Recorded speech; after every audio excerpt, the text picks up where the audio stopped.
We have a common enemy, we have this in common. We have a common oppressor, we have a common exploiter, and a common discriminator. Once we all realize that we have this common enemy, then we can unite on the basis of what we have in common.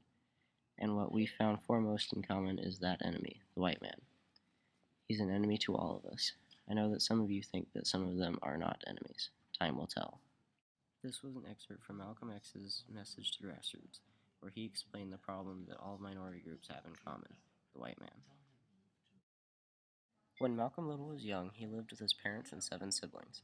In 1929, members of the Black Legion burned down their home and 2 years later murdered Malcolm's father. However, because the little family was black, both incidents were considered accidents. Malcolm's mother broke down and was sent to a mental hospital while the children were separated throughout the foster system. After being arrested on burglary charges in 1946, Malcolm began studying the Muslim faith, specifically the teachings of Elijah Muhammad. He learned from him that the white society was working to keep African Americans from empowering themselves. Upon his parole in 1952, Malcolm dropped the last name Little and adopted X to signify his lost tribal name. Malcolm was eventually appointed minister and spokesperson for the Nation of Islam.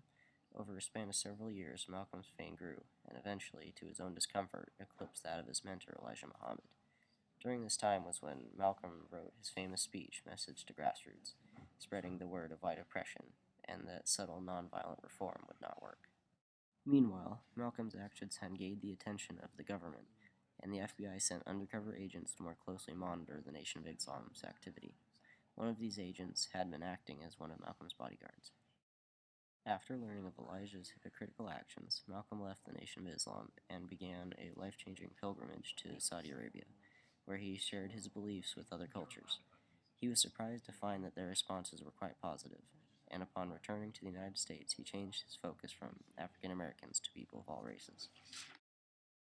In the eyes of Elijah Muhammad, Malcolm was now a loose end and needed to be dealt with, and to his misfortune, several acts on his life had left him paranoid, and he never left his home without a bodyguard.